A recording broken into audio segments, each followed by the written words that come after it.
কৃষ্ণ কৃষ্ণ শুধু শ্রী কৃষ্ণ। আগামীতে যারা বাড়ি তৈরি করবেন মন দিয়ে শুনবেন কথাগুলো। মন্দির তৈরি করবেন কোন জায়গায়, রান্নাঘর কোন জায়গায় করবেন, মন দিয়ে শুনবেন। মন্দির তৈরি করতে হয় বাড়ির ঈশান কোণে।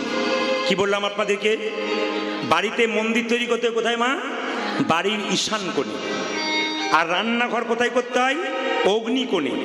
অগ্নিকোণ মানে সূর্য উঠছে পূর্ব দিকে, ওইটা অগ্নিকোণ। ঈশান কোণটা কোথায় বলুন তো? উত্তর আর পূর্বের, হ্যাঁ মা ঠিক বলেছেন, উত্তর আর পূর্বের কোণে ঈশান কোণ। কিন্তু মাথায় রাখবেন, জ্যোতিষশাস্ত্র বলল ঈশান কোণে কোনোদিন বাথরুম পায়খানা যেন না হয়। যদি কারো বাড়িতে ঈশান কোণে বাথরুম পায়খানা হয়, একবারে 100% জেনে নিন 1 বছরের মধ্যে তার বাড়িতে একটা বিরাট দুর্ঘটনা ঘটছে। খুব মাথায় রাখবেন, বাড়িতে কেউ মারা গেছে, তার মৃতদেহের ছবিটা কোন দেওয়ালে রাখতে হয়? কীর্তন শুনতে এলে বহু কিছু জানতে হয়, বহু কিছু জানা যায়। আপনার বাড়িতে কেউ মারা গেছে, তার ছবিটা আপনি কোন দিকে রাখবেন? বলছে উত্তর দিকে মুখ করে দক্ষিণ দেওয়ালে। মাথায় রাখবেন, উত্তর দিকে মুখ করে রাখবেন। উত্তর দিকে মুখ করে রাখবেন কেন? কেউ যদি মারা যায় তার মাথাটা কোন দিকে থাকে? উত্তর দিকে। কিন্তু মাথায় রাখবেন, বাড়িতে যখন আপনি খাবার খাবেন তখন দক্ষিণ মুখে খাবেন না।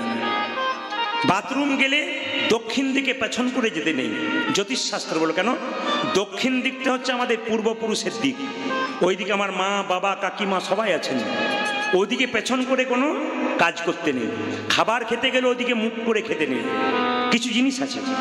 বাড়ি যখন তৈরি করবেন, যারা খনার বচন পড়েছেন, খনা হচ্ছে একজন নামি দামি, তার বচন শুনলে চমকে যাবেন। বাড়ি তৈরি করতে গেলে খনা বলেছেন যে দক্ষিণ দুয়ারি ঘরের রাজা, পূব দুয়ারি তার প্রজা, পশ্চিম দুয়ারির খাজনা নাই, পশ্চিম দুয়ারির মুখে ছাই, আর উত্তর দুয়ারির খাজনা নাই। বাড়ি তৈরি করতে গেলে খনা বলেছে সবসময় দরজাটা যেন দক্ষিণ দিকে হয়। দক্ষিণ দিকে ঝড়ঝঞ্ঝা থাকে না। দক্ষিণ দুয়ারি ঘরের রাজা। যদি দক্ষিণ দিকে না হয়, পারলে পারবেন পূব দুয়ারি। পূব দুয়ারি মানে পূব দিকে দরজা করতে পারেন, সেটাও ভালো। যদি উত্তর দিকে করেন তাহলে টাকা পয়সা নিতাই গৌর হরি বল, যাবে আর আসবে, খাজনা দেবার পয়সা থাকবে না। এটা বলছে আর কি। কে বলছে? খনা বলছে, আমি বলি নাই। আর কি? পশ্চিম দুয়ারির মুখে ছাই। পশ্চিম দিকে দরজা করলে যত ঝড়ঝঞ্ঝা সব আপনার ঘরে পৌঁছবে, ওই জন্য মুখে ছাই বলছে। বাড়িতে যখন শোবেন কোন দিকে মাথা করে শুতে হয়? দক্ষিণ দিকে মাথা করে শুতে হয়, উত্তর দিকে পা করতে হয়। যদি আপনার সুযোগ না থাকে তবে পূর্ব দিকেও মাথা করতে পারেন, কিন্তু পশ্চিম দিকে মাথা করতে নাই। অগ্নিকোণে কি হয়? রান্নাঘর তৈরি হয়, ওখানে শোবার ঘর তৈরি করলে মাথা সবসময় চঞ্চল হয়ে যায়।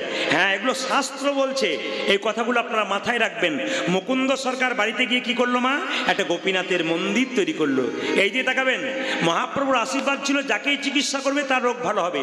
বলুন তো, গরিবের চিকিৎসা করবে না বড় লোকের করবে? জোরে বলুন, কার করবে? গরিবের করবে। কিন্তু সেই সময় মালদাতে গৌর বলে একটা জায়গা আছে, যদি কেউ যান, একজন নবাব ছিল মুসলমান, তার নাম নবাব হোসেন শাহ। তার পেটের যন্ত্রণা কেউ ভালো করতে পারছে না। একজন বলল, নবাব তোমার পেটের যন্ত্রণা ভালো হবে, একটা উপায় আছে। বলে কি? না, মুকুন্দ সরকারের কাছে শ্রীখণ্ডে গেলে সে চিকিৎসা করতে পারে। তবে মুকুন্দ সরকার একটা শর্ত আছে, কি? যাকে তাকে চিকিৎসা করে না, গরিবের চিকিৎসা করে, বড় লোকের করে না। নবাব বলছে, তাহলে আমি তো ধনী, আমি তো নবাব, আমার চিকিৎসা করবে না? বলছে, হ্যাঁ তোমার চিকিৎসা করতে পারে, একটা উপায় আছে। কি? তুমি যদি ফকির সেজে যেতে পারো। এত বড় বাংলার নবাব, মায়েরা সবাই লক্ষ্য করুন, এত বড় বাংলার নবাব মুকুন্দ সরকারের কাছে আসছে। যখন শ্রীখণ্ডে পৌঁছালো তখন ফকির সেজে এসেছে বাংলার নবাব হোসেন শাহ। জিজ্ঞেস করলো, ভাই মুকুন্দ সরকারের বাড়ি কোনটা? ওই যে হরিনাম হচ্ছে, মন্দির চূড়া দেখা যাচ্ছে, ওইটা। গিয়ে কাছে দেখবে প্রচুর লোক লাইন দিয়ে দাঁড়িয়ে আছে, ওইটা মুকুন্দ সরকারের বাড়ি। মায়েরা, সবার কাছে আমার চৈতন্য ফেরানোর একটা কথা আছে। সকালবেলায় ঘুম থেকে উঠে ভগবানকে স্মরণ করে সবার কাজ যেন শুরু হয়। অ্যাপেলো চেন্নাইয়ে ডাক্তার দেখাতে যান, প্রত্যেকজন ডাক্তার তার টেবিলের মধ্যে কৃষ্ণের ছবি আছে। মিলিয়ে দেখে নেবেন প্রদীপ পালের কথাটা। যে যে ধর্মের ডাক্তার তার টেবিলে গিয়ে দেখবেন সেই ধর্মের মানুষ তিনি, সেই ভগবানকে ভালোবাসেন। লজ্জা আমাদের, একটু MA পাস করে গেলে আর হরিনাম শুনতে চায় না। লজ্জা আমাদের, MA পাস করে একটা সামান্য চাকরি পেয়ে গেলে দেখবেন তখন ভাবে আমি রাজা হয়ে গেছি। অ্যাপেলো চেন্নাই চলে যান, বিখ্যাত লন্ডন ফেরত ডাক্তারগুলো সব টেবিলে কৃষ্ণের ছবি নিয়ে বসে আছে। বিরাট কোহলি যিনি আমাদের ছিলেন, যিনি আছেন এখন, কি বিরাট ব্যাটসম্যান ভারতবর্ষের, তিনি দেখবেন নিরামিষ খান। আমাদের যিনি ক্যাপ্টেন তিনি কি রোহিত শর্মা, তিনি পর্যন্ত নিরামিষ খান, তার স্ত্রী নিরামিষ খান। বিখ্যাত বিজ্ঞানী আইনস্টাইন তিনি পর্যন্ত নিরামিষ খান। লজ্জা লাগা উচিত আমাদের। সামান্য পড়াশোনা করে একটা চাকরি পেয়ে গেলে আমরা নিজেকে কি ভেবে যাই, আমরা হরিনাম করতে পারি না। আবার শুনলে চমকে যাবেন, আমার পাশের গ্রামে একটা স্কুল আছে, সেখানে 10 জন শিক্ষক, 6 জন হিন্দু শিক্ষক, 4 জন মুসলিম শিক্ষক। শুক্রবার দিন 4 জন মুসলিম শিক্ষক একটা ক্লাস বাদ দিয়ে তারা কি করে, মসজিদে নামাজ পড়তে যায়। হিন্দু শিক্ষকগুলো 50 বার মন্দিরের পাশ দিয়ে পেরিয়ে যাচ্ছে, একবার প্রণাম পর্যন্ত করছে না। ওরা শিখিয়ে দিচ্ছে আমরা শিক্ষিত হতে পারি, আমাদের ধর্মটাকে ঠিক রেখেছি। যিনি আমাদের প্রধানমন্ত্রী ছিলেন মনমোহন সিং, বলুন তো নিজের ধর্মের পাগড়িটাকে খুলেছিলেন? এত বড় প্রধানমন্ত্রী খুলেছিলেন? ওটা উনি ধর্মের প্রতীক। ওই জন্য আপনাদের কাছে নিবেদন রইল, নিজের ধর্মকে কেউ ছাড়বেন না, প্রত্যেক ধর্মকে সম্মান দেবেন। মুকুন্দ সরকার গোপীনাথের ভজন করছে, আর নবাব হোসেন সাহেব বলছে বাবা মানে ফকির সেজে গিয়ে বলছে, দেখি আমি বড় গরিব মানুষ, আমার নাম হোসেন ফকির, একটু দাঁড়াই সামনে। যখন সামনে গিয়ে দাঁড়িয়েছে তখন মুকুন্দ সরকার কি গাইছে দেখুন সকালবেলায়, হে গোপীনাথ, আমি তো তোমাকে সোনার মন্দির তৈরি করে দিতে পারবো না, আমার তো সে টাকা নাই। ওগো গোপীনাথ, আমি তোমাকে মন্দিরে রাখবো। নবাব হোসেন শাহ মনে মনে ভাবছে, ওগো এতক্ষণে আমি বুঝতে পারলাম গো। বলে কি? এতক্ষণে বুঝতে পারলাম যে সকালবেলায় তুমি ভগবানের ভজনা করো, তারপর চিকিৎসা করো, এই যে তোমার রোগ ভালো হয়। একবার মন দিয়ে শুনি তুমি কি বলছো। নবাব শুনছে ফকির সেজে, আর মুকুন্দ গাইছে, আমার মন, ওই আমার আমার মন মন্দিরে মন্দিরে তুমি মদন মন দাঁড়াবে গো আসি ডাকিয়া। উলট ধরি। মন্দিরে দাঁড়াবে বসি ডাকিও মন মন্দিরে মদন মন দাঁড়াবে গো আসি ডাকিয়া। উলট ধরি।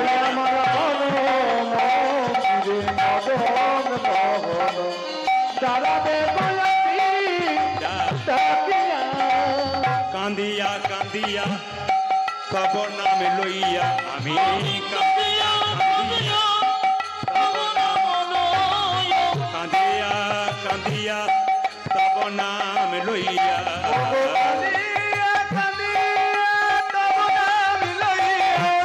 জলে বুক ভাসায়া কাঁদিয়া কাঁদিয়া তব নাম লইয়া নয়ন জলে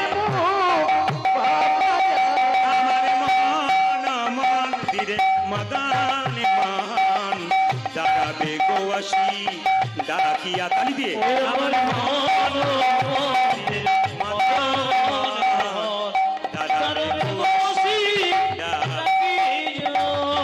আপনাকে ডাকছি, এই যে চশমা পরে মাঝে ওই যে চশমা পরে আপনাকে ডাকছি, এদিকে শোন, আপনাকে চশমা পরে। এদিকে শোন। না না আপনাকে নয়, আপনাকে নয়, মুকুন্দ সরকার ডাকছে নবাবকে।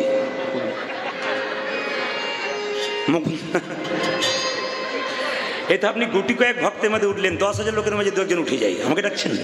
বলে না না মুকুন্দ সরকার নবাব, এই যে আপনাকে ডাকছি চশমা পরে। নবাব তো ফকির সেজেছে, আমাকে ডাকছে বাবু? বলে হ্যাঁ, আমার নাম হোসেন ফকির। বলে কোনো অসুবিধা নেই, তোমার চিকিৎসা হবে, মুসলমান হিন্দুর কোনো ব্যাপার নাই। কি হয়েছে তোমার?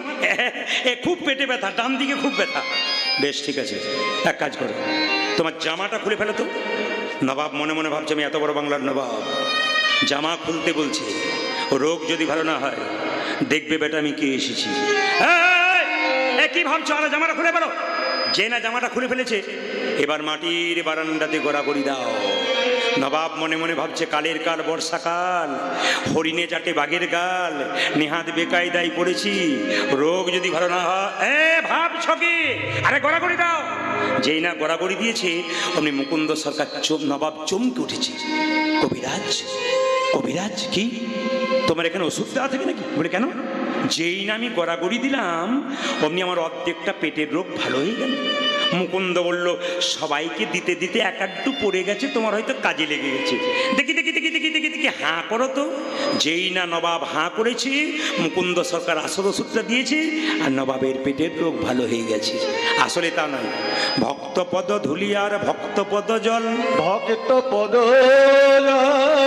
ভক্ত ভক্ত শেষ হয় তিনি মহা। তিনি মহাবল। মেয়েরা, আমি কয়েকদিন আগে একটা আসলে গান গাইছিলাম। কলকাতা থেকে 3টি মেয়ে, হুগলিতে একটা বাড়িতে গান হচ্ছে এরকম, 3টি মেয়ে 4 চাকাতে গেছে। আমাকে বাসাতে গিয়ে পরিচয় করলো, দেখলাম 3 জনে 3টে গোপাল নিয়ে গেছে আমাকে দেখা করতে। তো জিজ্ঞেস করলাম গোপাল কেন? বলে একে নিয়েই তো সংসার করি, ইনি তো আসল সন্তানের মতো ভালোবাসি। বাহ, খুব ভালো কথা। কীর্তন শুনতে এলো, 3টে গোপালকে সামনে রেখে 3টি মেয়ে সামনে বসেছে। কীর্তন শেষ হয়ে গেল, সবাই চলে যাচ্ছে। ওই 3টে মেয়ে কি করছে? নতুন শাড়ি পরে ধুলোতে গড়াগড়ি দিয়ে শুয়ে আছে। আমি ও জিজ্ঞেস করলাম কায়দা করে, আচ্ছা দিদি, তোমার শাড়ি ময়লা হয়ে যাবে না? তুমি ধুলোতে গড়াগড়ি দিচ্ছ। তখন উনি বললেন, বাবা আপনার কথাতেই তো শুনেছি, যেখানে হরিনাম হয় সেখানে ধুলোতে গড়াগড়ি দিলে শুধু দেহ রোগ দূর হয় তা নয়, তার ভব রোগ পর্যন্ত দূর হয়। তিনি বললেন যে শ্মশানে চিতাতে স্বামী, আহা মায়েরা, একটা স্বামী যদি 4টে কাপড়ের দোকান থাকে, তার স্ত্রী যদি মারা যায়, শ্মশানের চিতাতে শুয়ে দিলে একটা কাপড়ও সংজ্ঞা দেবে না।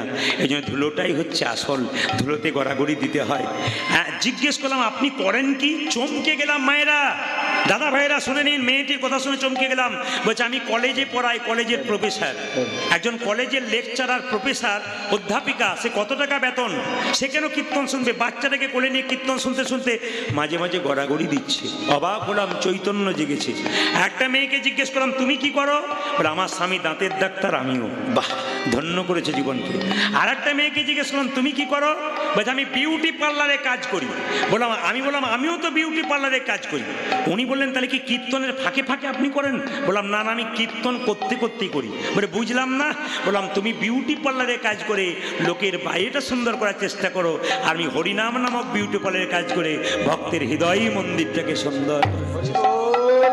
সবাই লক্ষ্য করুন মায়েরা, মুকুন্দ সরকারের ওষুধে যখন নবাব ভালো হয়ে গেল, চিৎকার করে বলল মুকুন্দ। মুকুন্দ বলে উঠলো, কার এত বড় সাহস যে আমার নাম ধরে ডাকলো? নবাব বলল, আমি সারা বাংলার নবাব হুসেন শাহ। নবাব আপনি? হ্যাঁ। আমি তোমাকে পরীক্ষা করতে এসেছিলাম, তুমি কত বড় কবিরাজ। সত্যি তুমি বড় কবিরাজ, তোমাকে এখানে রাখবো না, তোমাকে মালদাতে আমার গৌড়ে নিয়ে চলে যাব। রাত্রিবেলায় মুকুন্দ মহাপ্রভু মন্দিরে কাঁদছে। দেখুন মায়েরা, আমি কিন্তু গোটা কথাগুলো লীলার উপরে বেশ করে চলছি। একবার লীলাটাকে টেনে টেনে নিয়ে যাচ্ছে, আপনারা সবাই লক্ষ্য করছেন। একবার লীলার মধ্যে যাচ্ছি, লীলার মধ্যে তত্ত্বের মধ্যে, সবাই লক্ষ্য করুন। মুকুন্দ কবিরাজ রাত্রিবেলায় মহাপ্রভু মন্দিরে স্বপ্ন দিলেন, চিৎকার করে বললেন, প্রভু তুমি বলে দাও, আমি তো মুসলমানের চিকিৎসা যাইনি, আমি তো মুসলমানের বাড়িতে যেতে চাইনি, আমি কেন মুসলমানের বাড়ি যাব? রাত্রিবেলায় মহাপ্রভু আকাশবাণী করে বললেন, মুকুন্দ, ঈশ্বর যা করে তা, জোরে বলুন না, আপনাদের জোরে বলতে হবে, ঈশ্বর যা করে তা। দাঁড়ান দাঁড়ান দাঁড়ান, এইখানেই মজা আছে। ঈশ্বর যা করে তা, এখন যদি জল নেমে যায়, ঈশ্বর যা করে তা। আপনারা তো মঙ্গলের জন্য বলছেন না, যে করছে তার কী অবস্থা হবে? আবার শুধু তাই নয়, দেখবেন আপনার ছেলে যদি পরীক্ষাতে ফেল মেরে দেয়, তারপর কেউ যদি বলে ঈশ্বর যা করে তা মঙ্গলের জন্য করে, দেখেন একবার কী অবস্থা হয়। তখন বলবেন তো ঈশ্বর যা করে তা মঙ্গলের জন্য করে, হবে না? আবার তুমি যদি কেউ পাস করে যায় না, নাম্বার পেয়ে, ঈশ্বর যা করে তা যা বলেছেন, ঈশ্বর যা মঙ্গল করে। মানে আমরা ভালো হলেই মঙ্গল, আর ভালো না হলে নেতাই গৌর হরিবল। এই জন্য একটা প্রমাণ দিয়ে দিই মায়েরা, যে যেখানে আছেন। মুকুন্দ সরকার রাত্রিবেলায় গেলেন কার সঙ্গে? নবাবের বাড়িতে। আকাশবাণী হলো, মহাপ্রভু বলেন, মুকুন্দ তুমি চলে যাও নবাবের বাড়ি, ঈশ্বর যা করে তা মঙ্গলের জন্য করে, একদিন ঈশ্বর তোমাকে কৃপা করি। সবাই মাথায় কাপড়টা নিন। মুকুন্দ সরকার গেল নবাবের বাড়ি। কোথায় গেল? মালদাতে। মালদাতে গিয়ে নবাব বলল, মুকুন্দ তুমি কি চাও? বলে তুমি তো মুসলমান, আমি তো হিন্দু, তোমার এখানে একটা গোপীনাথের মন্দির তৈরি করো, এখানে আমি হরিনাম করব আর গরিবের চিকিৎসা করব আর জীবের দ্বারে হরিনাম দেবো, রাজি আছো? নবাব বলল, কোনো অসুবিধা নেই, আমি মুসলমান হতে পারি, তুমি হিন্দু হতে পারো। মুসলমান মানে কি? মুসলমানের সৎ, মান মানে ইমান, সৎ ইমানদার মুসলমান। তিনি কে? নবাব হোসেন শাহ। তিনি বললেন, ঠিক আছে, গোপীনাথের মন্দিরে তুমি গোপীনাথের পুজো করো। আর মুকুন্দ সরকার পুজো করছে, আর নবাব দেখছে পুজোটা সকালবেলায়। একটু লক্ষ্য করুন, তাকে হাওয়া করছে দুপাশে দুটো ছেলে, কিসের পাখা দিয়ে? না, তাল পাতার পাখা দিয়ে। তার মধ্যে কোন পাখির পালক ছিল? ময়ূরের পালক। আমি একটু পর জিজ্ঞেস করবো কিন্তু কি পাখি, কি পাতা দিয়ে করছিল মা হাওয়া, জোরে বলুন। তাল পাতা। আর তার মধ্যে কোন পাখির পালক ছিল? ময়ূরীর পালক। সবাই মাথায় কাপড় নিয়ে করজোরে বসুন। এটা হচ্ছে যদুনাথ দাসে একটা পদাবলী, রূপের পদাবলী। এরপরে রাস হবে তো, ওই জন্য মাঝে একটা রূপের পদাবলী ঢোকালাম। মুকুন্দ সরকার গাইছে, কি গাইছে? আর নবাব দেখছে। আমার কানু সে বিনোদ রায় গো, কানু সে বিনোদ রায় গো, আমার কানু সে বিনোদ রায় গো, কানু সে বিনোদ রায়। আসতে আপনার মাইক একটু ইয়েটা বাড়ান, রিভার্বটা একটু বাড়ান। খুব শক্ত শক্ত খরা খরা লাগছে। প্রতিদিন গান তো আমাদের, প্রতিদিন গান। এ শুধু একদিনে শেষ হয়ে যাবে তা না, প্রত্যেক দিন। সবাই আমার কানু সে বিনোদ রায় গো, আমার কানু সে বিনোদ রায়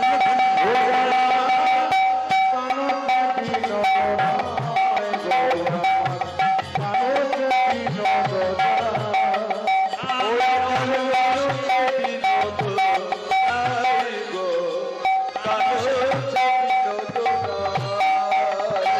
বিনোদ চুড়াই বিনোদ পরিহার, বিনোদ চুড়াই বিনোদ হরিব।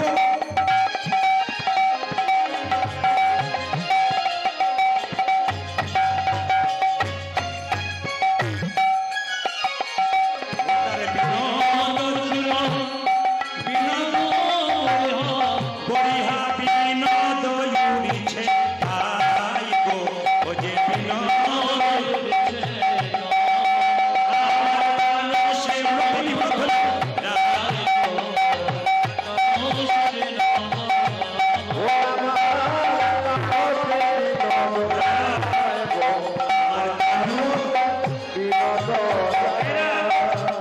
কানু মানে কি কৃষ্ণ, আর বিনোদ মানে কি সুন্দর। গোবিন্দের সব সুন্দর।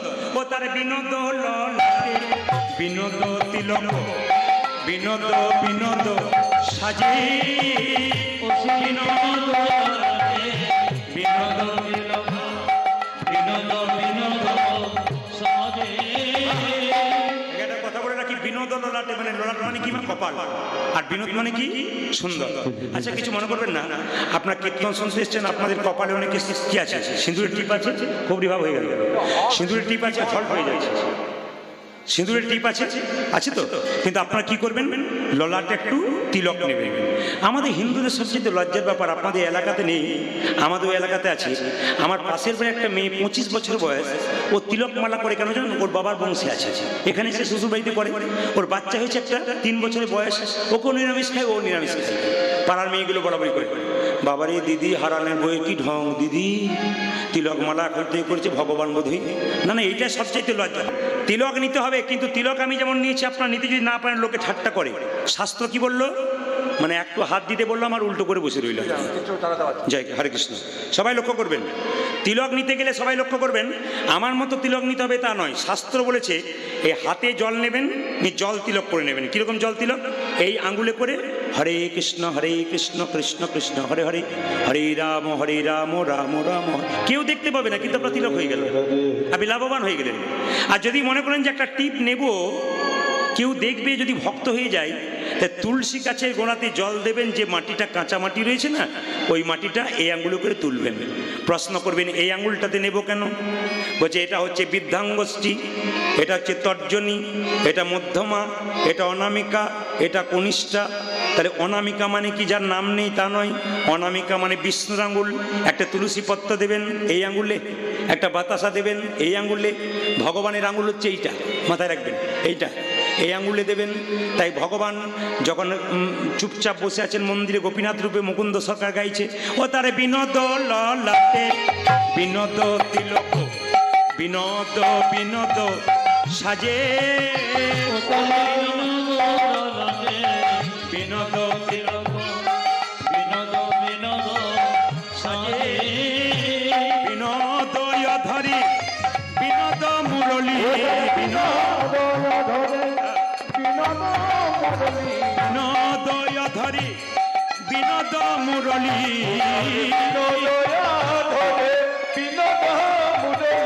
বিনোদ বিনোদ সাজে গো, বিনোদ বিনোদ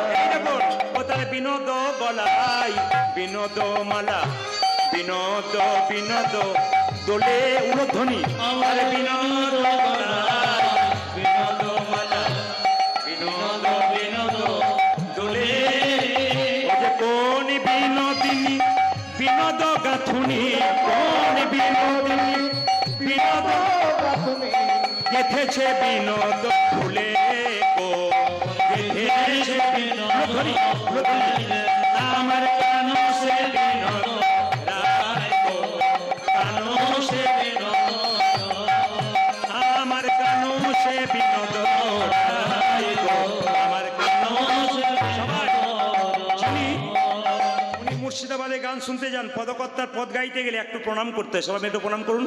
ওগো যদুনাথি কয় বিনোদ নাগর বিনোদ কদম্ব তলে বিনোদ নাগর বিনোদ কদম্ব তলে কত বিনোদিনী বিনোদ হেরিয়া কত বিনোদিনী বিনোদ হেরিয়া কলসি ভাসাইল চলে গো কলসি ধ্বনি আমার কানো সে বিনোদ রায় গো আমার কানো সে বিনোদ আমার কানো সে বিনোদ রায় গো আমার কানো সে বিনোদ আমার কানো সে বিনোদ রায় গো, আমার কানো সে বিনোদ